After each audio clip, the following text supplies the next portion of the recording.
Hello বন্ধুরা, আসসালামু আলাইকুম। আজকে সবার জন্য আর একটা গল্প নিয়ে আসলাম। আজকের গল্পটা হচ্ছে, এক ভদ্রলোক ছিলেন। ওনার অনেক বয়স হয়েছে।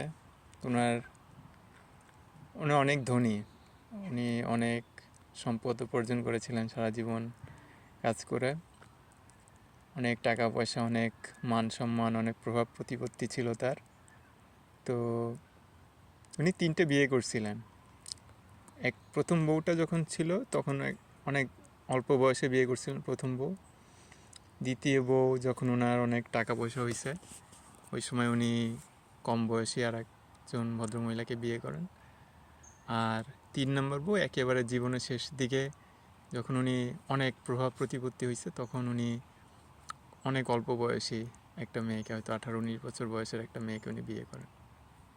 যাই হোক, ভদ্রলোকের এখন মৃত্যু শয্যায়, উনি এখন মারা যাবেন। তো মারা যাওয়ার সময় উনি ওনার 3 বউকে ডাকলেন, ডেকে বললেন যে, দেখো বউরা, আমি তো তোমাদের জন্য অনেক কিছু করলাম সারা জীবন, তোমাদের দেখাশোনা করলাম, তোমাদেরকে খাওয়া দাওয়া করালাম, তোমাদেরকে আরাম আয়েশের জন্য যা যা করা দরকার সব কিছু করলাম। তো এখন তো আমি মারা যাচ্ছি, আমি যখন মারা যাব, তো আমার সাথে কি তোমরা কেউ যাবা নাকি? কে তোমরা কে যেতে পারো? ছোটো বউ, তোমাকে তো আমি কিছুদিন আগে বিয়ে করছি, তোমাকে আমি অনেক ভালোবাসছি, তোমার পিছনে আমি অনেক পয়সা খরচ করছি। তো আমার মনে হয় তুমি আমার সাথে কবরে যাওয়া, ঠিক না? ছোটো বউ, তুমি যাবা না আমার সাথে? ছোটো বউ বললো যে, দেখেন, আপনি আমাকে বিয়ে করছিলেন, আমি এটা অস্বীকার করছি না। আপনি আমাকে বিয়ে করছেন, আমাকে অনেক অনেক দেশ বিদেশে আপনার সাথে আমাকে ঘুরাইছেন, আমাকে আপনি আমার পিছনে অনেক টাকা পয়সা খরচ করছেন। কিন্তু আপনি মারা যাওয়ার পরে আমি আপনার সাথে আপনার কবরে আমি যেতে পারবো না। আপনি মারা যাওয়ার সাথে সাথে আমি অন্য অন্য কারো বাড়ি চলে যাব, অন্য কোনো ভদ্রলোকের সাথে চলে যাব। তো এটা শুনে বৃদ্ধ ভদ্রলোক উনি খুব কষ্টই পেলেন, যে উনি সারা জীবন অনেক কষ্ট করলেন, আর এই ছোটো বউ যাকে উনি কিছুদিন আগে বিয়ে করছিলেন, ওনার বয়স এখন 80, ছোটো বউয়ের বয়স হয়তো 18 বছর 19 বছর, খুব সুন্দর দেখে একটা মেয়েকে উনি বিয়ে করছিলেন। এবং তাকে উনি দেখা যেত যে কোনো জায়গায় বড় কোনো পার্টিতে, বড় কোনো ফাংশানে, বিদেশে কোথাও গেলে ছোটো বউকে নিয়ে যেতেন। কোনো পত্রপত্রিকায় ছবি আসলে ওনার সাথে, ওনার ছোটো বউয়ের সাথে ছবিগুলো আসতো। তো ওনার খারাপই লাগলো যে উনি মারা যাওয়ার সাথে সাথে ওনার ছোটো বউ বললো যে সে অন্য কোনো লোকের সাথে চলে যাবে। তো এটা ভদ্রলোকের খুব খারাপ লাগলো জিনিসটা। তো উনি মেজো বউকে বললেন যে, মেজো বউ, তোমাকে তো আমি যখন বিয়ে করছিলাম তখন আমার বয়স ছিল 50, আর তোমার বয়স তখন অল্প ছিল। তো তোমার পিছনেও তো আমি অনেক টাকা খরচ করছি। যখন আমার অর্থকরী হয়েছে, ওই সময় আমি তোমাকে বিয়ে করছি, তোমার পিছনে অনেক আমি সময় দিছি, তোমার জন্য অনেক কিছু আমি করছি। তো এখন তোমার মারা যাওয়ার সময় আসছে, তুমি কি আমার সাথে কবরে যাবা? তখন মেজো বউ বলল যে, দেখেন স্বামী, এটা সত্যি যে আপনি আমার জন্য অনেক অর্থ খরচ করছেন, আমাকে অনেক সময় দিছেন, কিন্তু আপনি মারা যাওয়ার সাথে সাথে আমি আপনার ছেলেদের কাছে চলে যাব, আমি আপনার সাথে কবরে যেতে পারবো না। আমি আমি আমি দুঃখিত, খুবই দুঃখিত।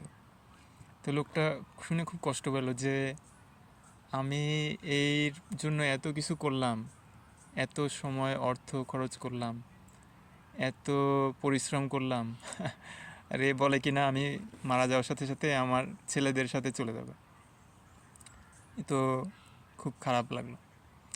তো এখন কি করা, ভদ্রলোক 80 বছর হয়ে গেছে। তো ওনার যে যে বউ, প্রথম বউ, সে বউকে উনি অনেক ছোট বয়সে বিয়ে করছিলেন, এবং বউ তারই সমান বয়স, এবং বউ অনেক বৃদ্ধা হয়ে গেছে, তার হাত পা চামড়া সব কুচকে গেছে, মাথার চুল টুল অনেক পড়ে গেছে, সব চুল সাদা হয়ে গেছে। তো ভদ্রলোক জিজ্ঞেস করছে, বড় বউ, তুমি কি আমার সাথে যাবা? এরা তো কেউ গেল না আমার সাথে। তো তখন বড় বউ বললো যে, স্বামী, আমি শুধু আপনার সাথে কবরে যাব না, আপনি যতবার যেখানে যেখানে আপনি যাবেন সেখানেই আমি আপনার সাথে যাব। আপনি যে আবারও জন্ম হয়ে পৃথিবীতে আসেন, আমি আবারও আপনার সাথে আসব। আপনি যদি দোজখে যান আমি আপনার সাথে দোজখে যাব। আপনি যদি কবরে যান আমি আপনার সাথে কবরে যাব। আপনি যদি বেহেশতে যান আমি আপনার সাথে বেহেশতে যাব। আমি আপনাকে ছেড়ে কোথাও থাকতে পারবো না। আপনি যেখানে যাবেন আপনার সাথে সাথে সবসময় আপনি আমাকে পাবেন। তখন এই গল্পটার একটা মানে আছে, গল্পটার একটা খুব সুন্দর মানে আছে, এই জন্য আমার গল্পটা এত পছন্দ। গল্পটার 3টা বউয়ের কথা বললো না, 3টা বউ হচ্ছে আসলে তিনটা তিনটা জিনিসের রূপক অর্থে এটা ব্যবহার করা হয় এখানে। তো আমরা দেখলাম যে ভদ্রলোক অনেক বয়স, উনি সারা জীবন অনেক পরিশ্রম করে অনেক অনেক অনেক পরিশ্রম করছেন। তো তো প্রথম যে বউ, শুরু করি শেষ বউ দিয়ে। প্রথম যে না, শুরু করি প্রথম বউ দিয়ে। প্রথম যে বউ,